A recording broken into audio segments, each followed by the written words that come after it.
Hello everyone, welcome to Hindi voice. विवाह का विलाप और अनाथों का रोना सुनाकर हम पाठकों का दिल न दुखाएंगे। जिसके ऊपर पड़ती है वह रोता है, विलाप करता है, पछाड़े खाता है। यह कोई नई बात नहीं। हाँ, अगर आप चाहे तो कल्याणी की उस घोर मानसिक यातना का अनुमान कर सकते हैं जो उसे इस विचार से हो रही थी कि मैं ही अपने प्राणाधार की घातिका हूँ। वे वाक्य जो क्रोध के आवेश में उसके असंयत मुख से निकले थे, अब उसके हृदय को वाणों की भांति छेद रहे थे। अगर पति ने उसकी गोद में करा करा कर प्राण त्याग दिए होते तो उसे संतोष होता कि मैंने उनके प्रति अपने कर्तव्य का पालन किया। शोकाकुल हृदय को इससे ज्यादा सांत्वना और किसी बात से नहीं होती। उसे इस विचार से कितना संतोष होता कि मेरे स्वामी मुझसे प्रसन्न गए। अंतिम समय तक उनके हृदय में मेरा प्रेम बना रहा। कल्याणी को यह संतोष न था। वह सोचती थी, हाँ, मेरी 25 बरस की तपस्या निष्फल हो गई। मैं अंत समय अपने प्राणपति के प्रेम के वंचित हो गई। अगर मैंने उन्हें ऐसे कठोर शब्द न कहे होते तो वह कदापि रात को घर से न जाते। न जाने उनके मन में क्या क्या विचार आए हो। उनके मनोभाव की कल्पना करके और अपने अपराध को बढ़ा बढ़ाकर वह आठों पहर कुढ़ती रहती थी। जिन बच्चों पर वह प्राण देती थी अब उनकी सूरत से चिढ़ती। इन्हीं के कारण मुझे अपने स्वामी से रार मोल लेनी पड़ी। यही मेरे शत्रु है। जहाँ आठों पहर कचहरी सी लगी रहती थी वहाँ अब खाक उड़ती है। वह मेला ही उड़ गया। जब खिलाने वाला ही न रहा तो खाने वाले कैसे पड़े रहते। धीरे धीरे 1 महीने के अंदर सभी भांजे भतीजे विदा हो गए। जिनका दावा था कि हम पानी की जगह खून बहाने वालों में हैं, वे ऐसा सरपट भागे कि पीछे फिरकर भी न देखा। दुनिया ही दूसरी हो गई। जिन बच्चों को देखकर प्यार करने को जी चाहता था उनके चेहरे पर अब मक्खियाँ भिनभिनाती थी। न जाने वह कांति कहाँ चली गई। शोक का आवेग कम हुआ तो निर्मला के विवाह की समस्या उपस्थित हुई। कुछ लोगों की सलाह हुई कि विवाह इस साल रोक दिया जाए, लेकिन कल्याणी ने कहा, इतनी तैयारियों के बाद विवाह को रोक देने से सब किया धरा मिट्टी में मिल जाएगा और दूसरे साल फिर यही तैयारियां करनी पड़ेगी जिसकी कोई आशा नहीं। विवाह कर देना ही अच्छा है। कुछ लेना देना तो है ही नहीं। बारातियों के सेवा सत्कार का काफ़ी सामान हो चुका है। विलंब करने में हानि ही हानि है। अतएव महाशय भालचंद्र को शोक सूचना के साथ यह संदेश भी भेज दिया गया। कल्याणी ने अपने पत्र में लिखा, इस अनाथिनी पर दया कीजिए और डूबती हुई नाव को पार लगाइए। स्वामी जी के मन में बड़ी बड़ी कामनाएं थी, किंतु ईश्वर को कुछ और ही मंजूर था।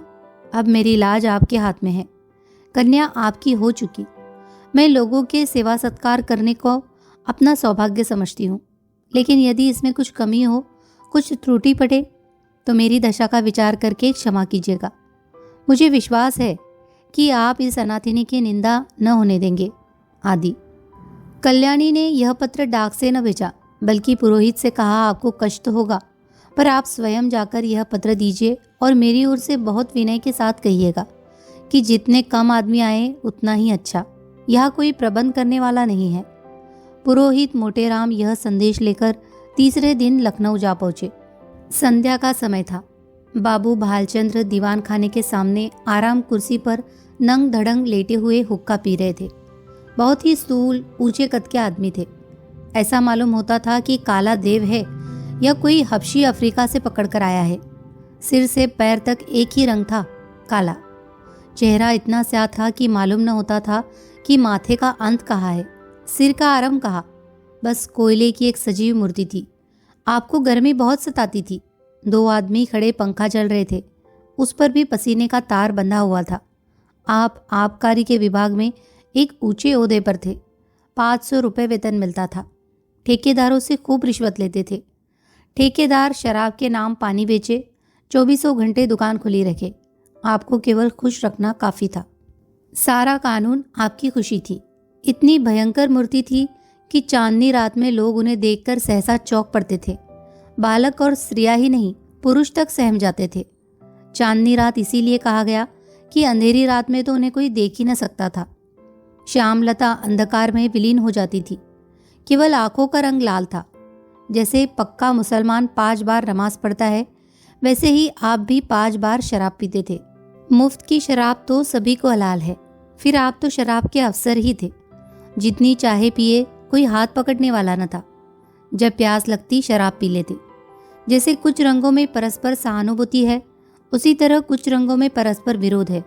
लालिमा के संयोग से कालिमा और भी भयंकर हो जाती है। बाबू साहब ने पंडित जी को देखते ही कुर्सी से उठकर कहा, अक्खा आप है? आइए आइए, धन्य भाग। अरे कोई है? कहाँ चले गए सबके सब?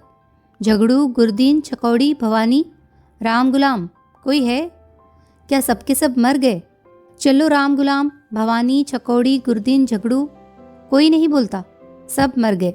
दर्जन भर आदमी है, पर मौके पर एक की भी सूरत नजर नहीं आती। न जाने सब कहाँ गायब हो जाते हैं। आपके वास्ते कुर्सी लाओ। बाबू साहब ने ये पांचों नाम कई बार दोहराए, लेकिन यह न हुआ कि पंखा जलने वाले दोनों आदमियों में से किसी को कुर्सी लाने को भेज देते। 3-4 मिनट के बाद एक काना आदमी खांसता हुआ आकर बोला, सरकार, इतना की नौकरी हमार किन न होई। कहाँ तक उधार बाड़ी ले ले खाई मांगत मांगत थेतर हो गए ना। बको मत, जाकर कुर्सी लाओ। जब कोई काम करने को कहा गया तो रोने लगता है। कहिए पंडित जी, वहाँ सब कुशल है? क्या कुशल कहूँ बाबूजी, अब कुशल कहा। सारा घर मिट्टी में मिल गया। इतने में कहार ने एक टूटा हुआ चीड़ का संदूक लाकर रख दिया और बोला, कुर्सी मेज हमारे उठाए नहीं उठत है। पंडित जी शर्माते हुए डरते डरते उस पर बैठे कि कहीं टूट न जाए, और कल्याणी का पत्र बाबू साहब के हाथ में रख दिया।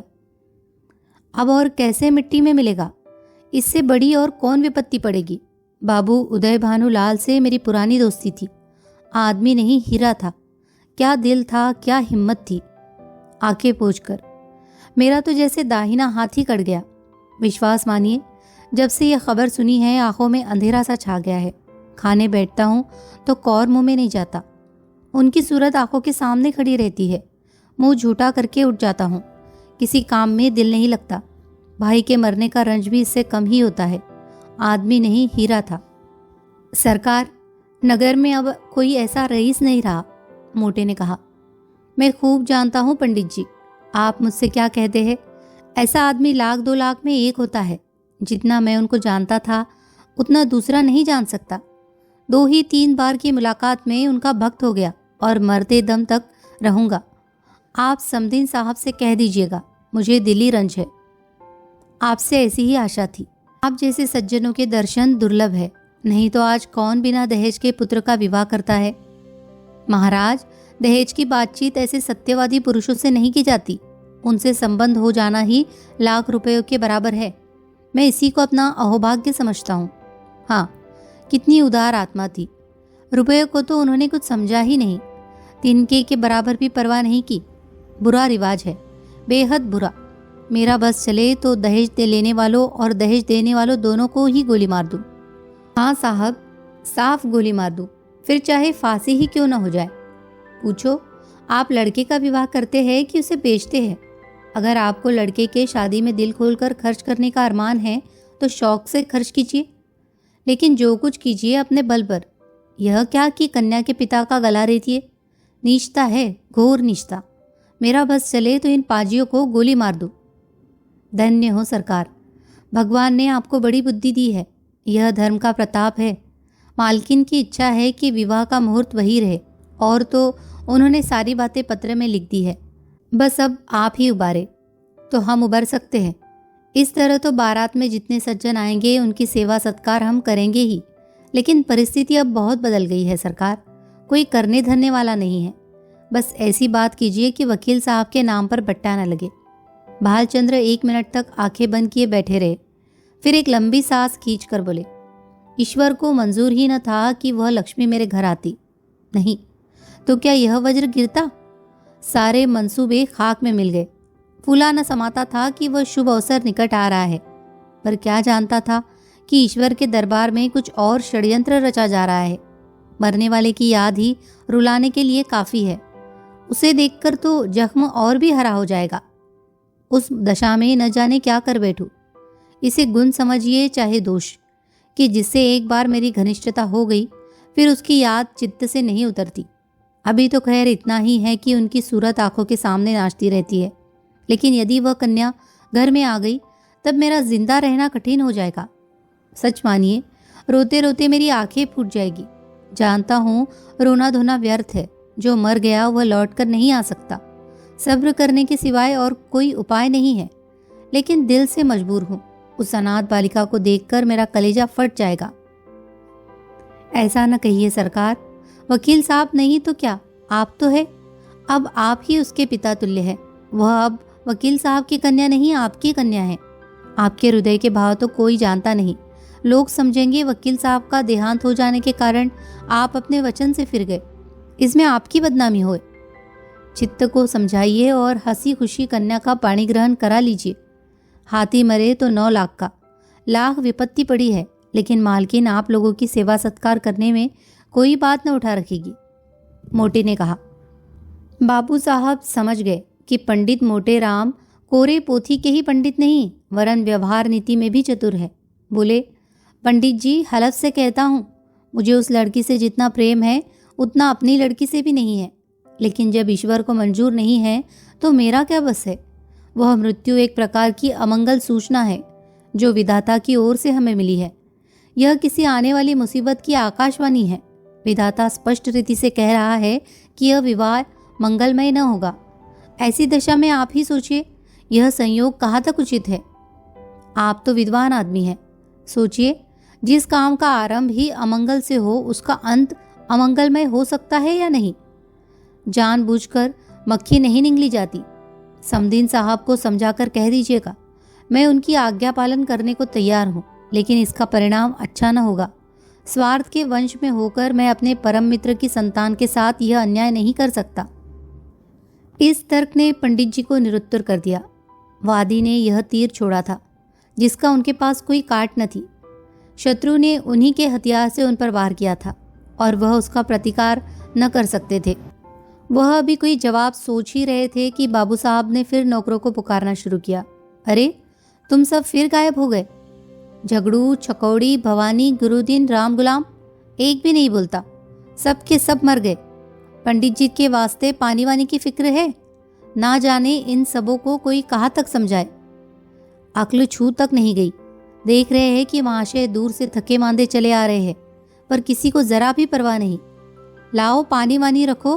पंडित जी, आपके लिए शरबत बनवाऊं या फलाहारी मिठाई मंगवा दूं?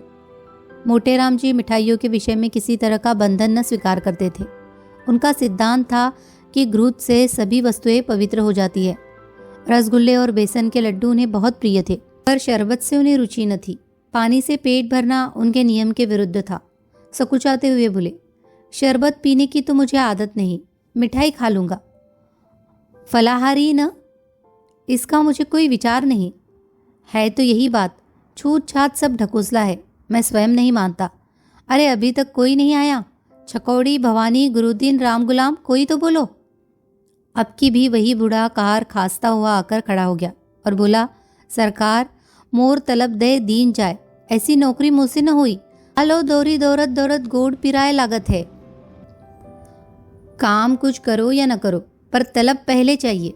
दिन भर पड़े पड़े खासा करो, तलब तो तुम्हारी चढ़ रही है। जाकर बाजार से एक आने की ताज़ी मिठाई ला, दौड़ता हुआ जा। भाल ने कहा। कहार को यह हुक्म देकर बाबू साहब घर में गए और स्त्री से बोले, वहाँ से एक पंडित जी आए हैं, यह खत लाए हैं, जरा पढ़ो तो। पत्नी जी का नाम रंगीली बाई था। गोरे रंग की प्रसन्न मुख महिला थी। रूप और यौवन उनसे विदा हो रहे थे, पर किसी प्रेमी मित्र की भांति मचल मचल कर 30 साल तक जिसके गले से लगे रहे उसे छोड़ते न बनता था।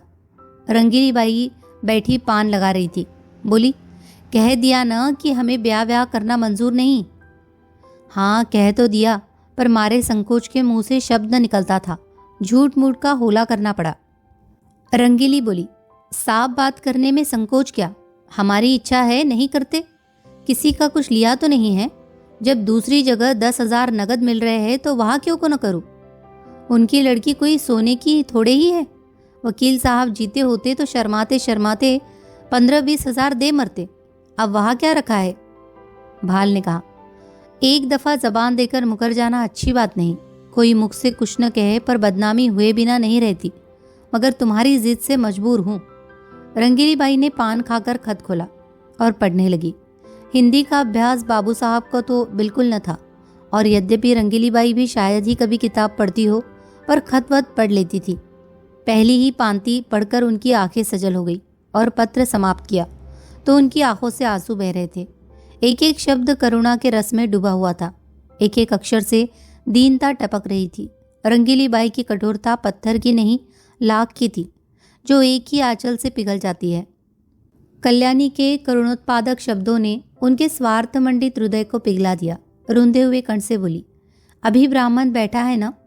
भालचंद्र पत्नी के आंसुओं को देख देख कर सूखे जाते थे।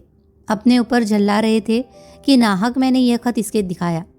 इसकी क्या जरूरत थी? इतनी बड़ी भूल उनसे कभी न हुई थी। संदिग्ध भाव से बोले, शायद बैठा हो, मैंने तो जाने को कह दिया था। रंगीली ने खिड़की से झांक कर देखा। पंडित मोटे राम जी बगुले की तरह ध्यान लगाए बाजार के रास्ते की ओर ताक रहे थे। लालसा में व्यग्र होकर कभी यह पहलू बदलते, कभी वह पहलू। एक आने की मिठाई ने तो आशा की कमर ही तोड़ दी थी। उसमें भी यह विलंब, दारुण दशा थी। उन्हें बैठे देखकर रंगीली बाई बोली, है अभी है, जाकर कह दो हम विवाह करेंगे, जरूर करेंगे। बेचारी बड़ी मुसीबत में है। भाल ने कहा, तुम कभी कभी बच्चों की सी बातें करने लगती हो। अभी उससे कह आया हूं कि मुझे विवाह करना मंजूर नहीं। एक लंबी चौड़ी भूमिका बांधनी पड़ी। अब जाकर यह संदेश कहूंगा तो वह अपने दिल में क्या कहेगा? जरा सोचो तो।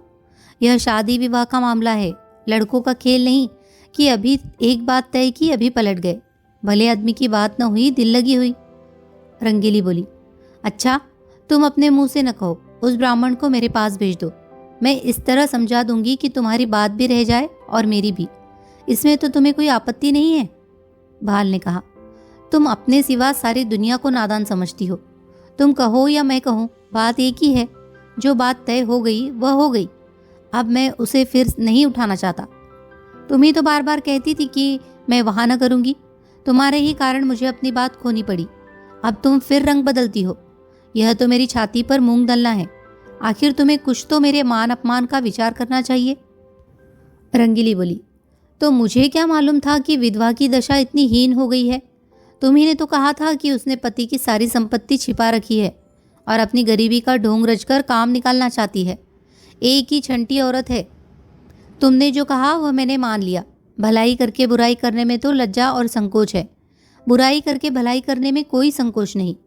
अगर तुम हाँ कर आए होते और मैं नहीं करने कुछ कहती तो तुम्हारा संकोच उचित था। नहीं करने के बाद हाँ करने में तो अपना बड़प्पन है। बाल ने कहा, तुम्हें बड़प्पन मालूम होता हो, मुझे तो लुच्चापन ही मालूम होता है। फिर तुमने यह कैसे मान लिया कि मैंने वकीलाइन के विषय में जो बात कही थी वह झूठी थी? क्या वह पत्र देखकर तुम जैसी खुद सरल हो वैसी ही दूसरों को भी सरल समझती हो? रंगीली बोली, इस पत्र में बनावट नहीं मालूम होती। बनावट की बात दिल में चुपती नहीं, उसमें बनावट की गंध अवश्य रहती है। भाल बोले, बनावट की बात तो ऐसी चुपती है कि सच्ची बात उसके सामने बिल्कुल फीकी मालूम होती है। यह किस्से कहानियां लिखने वाले जिनकी किताबें पढ़ पढ़ कर तुम घंटों रोती हो, क्या सच्ची बातें लिखते हैं? सरासर झूठ का तुमार बांधते हैं। यह भी एक कला है। रंगीली बोली, क्यों जी, तुम मुझसे भी उड़ते हो, दाई से पेट छिपाते हो। मैं तुम्हारी बातें मान जाती हूँ तो तुम समझते हो इसे चकमा दिया, मगर मैं तुम्हारी एक एक नस पहचानती हूँ। तुम अपना ऐब मेरे सिर मड़कर खुद बेदाग बचना चाहते हो। बोलो, कुछ झूठ कहती हूँ? जब वकील साहब जीते थे तो तुमने सोचा था कि ठहराव की ज़रूरत ही क्या है, वे खुद ही जितना उचित समझेंगे देंगे, बल्कि बिना ठहराव के और भी ज़्यादा मिलने की आशा होगी। अब जो वकील साहब का देहांत हो गया तो तरह तरह के हीले हवाले करने लगे। यह भलमनसी नहीं, छोटापन है। इसका इल्ज़ाम भी तुम्हारे सिर है। मैं अब शादी ब्याह के नगीच न जाऊंगी। तुम्हारी जैसी इच्छा हो करो। ढोंगी आदमियों से मुझे चिढ़ है। जो बात करो सफाई से करो, बुरा हो या अच्छा। तीखे दांत खाने के और दिखाने के और वाली नीति पर चलना तुम्हें शोभा नहीं देता। बोला, आप भी वहाँ शादी करते हो या नहीं? भाल बोले, जब मैं बेईमान, दगाबाज और झूठा ठहरा तो मुझसे पूछना ही क्या? मगर खूब पहचानती हो आदमियों को। क्या कहना है तुम्हारी इस सूझबूझ की? भलैया ले ले। रंगीली बोली, हो बड़े हयादार, अब भी नहीं शर्माते। ईमान से कहा, मैंने बात ताड़ ली कि नहीं? भाल बोले, अजी जाओ, वह दूसरी औरतें होती है जो मर्दों को पहचानती है। अब तक मैं यही समझता था कि औरतों की दृष्टि बड़ी सूक्ष्म होती है, पर आज यह विश्वास उड़ गया और महात्माओं ने औरतों के विषय में जो तत्व की बातें कही है उनको मानना पड़ा। जरा आईने में अपनी सूरत तो देख आओ, तुम्हें मेरी कसम है, जरा देख लो कितना झेपे हुए हो। रंगीली बोली, सच कहना, कितना झेपा हुआ हूं? ना ही जितना कोई भलमानस चोर चोरी खुल जाने पर झेपता है। खैर, मैं झेपा ही सही, पर शादी वहां न होगी। मेरी बला से, जहां चाहो करो। क्यों, भुवन से एक बार क्यों नहीं पूछ लेते? अच्छी बात है, उसी पर फैसला रहा। जरा भी इशारा न करना। अजी, मैं उसकी तरफ ताकूंगा भी नहीं। संयोग से ठीक इसी वक्त भुवन मोहन भी आ पहुंचा। ऐसे सुंदर सुडौल बलिष्ठ युवक जो में बहुत कम देखने में आते हैं। बिल्कुल माँ को पड़ा था। वही गोरा चिट्टा रंग, वही पतले पतले गुलाब की पत्ती के से ओठ, वही चौड़ा माथा, वही बड़ी बड़ी आंखें, डील डौल बाप का सा था। ऊंचा coat, breeches, tie, boot, hat उस पर खूब खिल रहे थे। हाथ में एक हॉकी स्टिक थी। चाल में जवानी का गरूर था, आंखों में आत्मगौरव। रंगीली ने कहा, आज बड़ी देर लगाई तुमने। ये देखो, तुम्हारी ससुराल से ये खत आया है। तुम्हारी सास ने लिखा है, साफ साफ बतला दो, अभी सबेरा है, तुम्हें वहाँ शादी करना मंजूर है या नहीं? शादी करनी तो चाहिए अम्मा, पर मैं करूँगा नहीं। क्यों? कहीं ऐसी जगह शादी करवाइए कि खूब रुपए मिले, और न सही 1 लाख का तो डॉल हो। वहाँ अब क्या रखा है, वकील साहब रहे ही नहीं, बुढ़िया के पास अब क्या होगा? रंगीली ने कहा, तुम्हें ऐसी बातें मुंह से निकालते शर्म नहीं आती? इसमें शर्म की कौन सी बात है? रुपए किसे काटते हैं? लाख रुपए तो लाख जन्म में भी न जमा कर पाऊंगा। इस साल पास भी हो गया तो कम से कम 5 साल तक रुपए से सूरत नजर न आएगी। फिर 100-200 रुपए महीने में कमाने लगूंगा। 5-6 तक पहुँचते पहुँचते उम्र के 3 भाग बीत जाएंगे। रुपए जमा करने की नौबत ही ना आएगी। दुनिया का कुछ मजा न उठा सकूंगा। किसी धनी की लड़की से शादी हो जाती तो चैन से कटती। मैं ज़्यादा नहीं चाहता, बस 1 लाख हो, या फिर कोई ऐसी ही जायदाद वाली बेवा मिले जिसके एक ही लड़की हो। भुवन ने कहा, चाहे औरत कैसी ही मिले? रंगीली ने पूछा। धन सारे ऐबों को छुपा देगा। मुझे वह गालियां भी सुनाए तो भी चू न करूं। दुधारू गाय की लात किसे बुरी मालूम होती है? बाबू साहब ने प्रशंसा सूचक भाव से कहा, हमें उन लोगों के साथ सहानुभूति है और दुखी है कि ईश्वर ने उन्हें विपत्ति में डाला, लेकिन बुद्धि से काम लेकर ही कोई निश्चय करना चाहिए। हम कितने ही फटे हाल हो जाए, फिर भी अच्छी खासी बारात हो जाएगी। वहाँ भोजन का भी ठिकाना नहीं, सिवा इसके कि लोग हंसे और कोई नतीजा न निकलेगा। रंगीली बोली, तुम बाप पूत दोनों एक ही थैली के चट्टे बट्टे हो। दोनों उस गरीब लड़की के गले पर छुरी फेरना चाहते हो। भुवन बोला, जो गरीब है उसे गरीबों ही के यहाँ संबंध करना चाहिए, अपनी हैसियत से बढ़कर। चुप भी रह, आया है वहाँ से हैसियत लेकर। तुम कहाँ के धन्ना सेठ हो? कोई आदमी द्वार पर आ जाए तो 1 लोटे पानी को तरस जाए, बड़े हैसियत वाले बने हो। यह कहकर रंगीली वहां से उठकर रसोई का प्रबंध करने चली गई।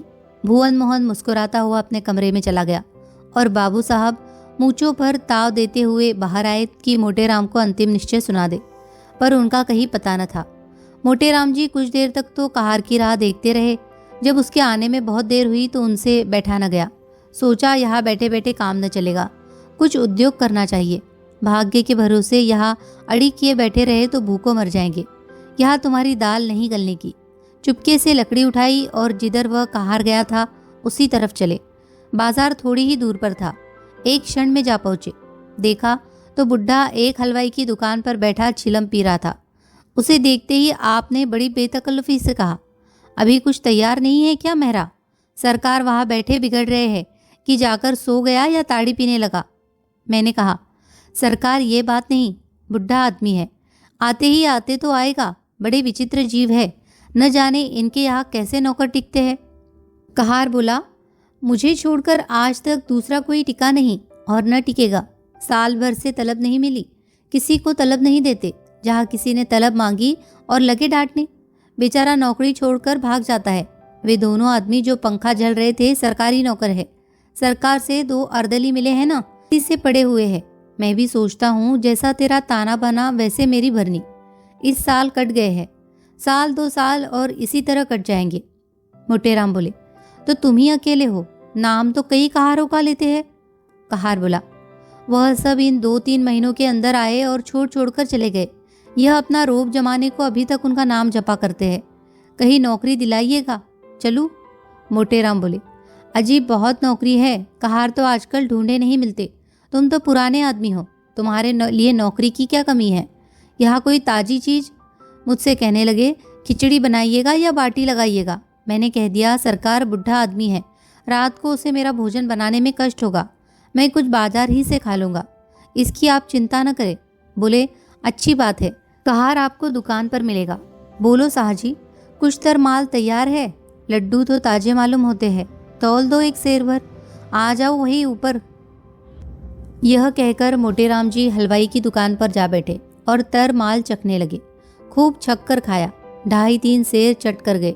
खाते जाते थे और हलवाई की तारीफ करते जाते थे। शाहजी, तुम्हारी दुकान का जैसा नाम सुना था वैसा ही माल भी पाया। बनारस वाले ऐसे रसगुल्ले नहीं बना पाते, कलाकंद अच्छी बनाते हैं, पर तुम्हारी उनसे बुरी नहीं।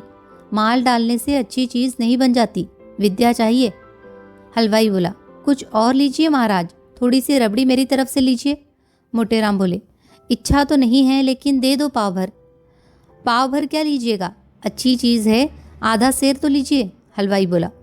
खूब इच्छापूर्ण भोजन करके पंडित जी ने थोड़ी देर तक बाजार की सैर की और 9 बजते बजते मकान पर आए। यहाँ सन्नाटा छाया हुआ था, एक लालटेन जल रही थी। अपने चबूतरे पर बिस्तर जमाया और सो गए। सवेरे अपने नियमानुसार कोई 8 बजे उठे तो देखा कि बाबू साहब टहल रहे हैं। इन्हें जगह देखकर वह पालागन कर बोले, महाराज आज रात कहाँ चले गए? मैं बड़ी रात तक आपकी राह देखता रहा, भोजन का सब सामान बड़ी देर तक रखा रहा, जब आज न आए तो रखवा दिया गया। आपने कुछ भोजन किया था या नहीं? मोटे बोले, हलवाई की दुकान में कुछ खा आया था। आप सुन रहे थे मुंशी प्रेमचंद जी का उपन्यास निर्मला। कहानी अगर आपको पसंद आ रही हो तो प्लीज़ इसे लाइक कीजिए, शेयर कीजिए और कमेंट कीजिए, और हमारे चैनल को सब्सक्राइब भी कर लीजिए। और इससे पहले की कहानी सुनने के लिए डिस्क्रिप्शन बॉक्स में जो लिंक दिया है उसे क्लिक करके आप सुन सकते हैं। धन्यवाद।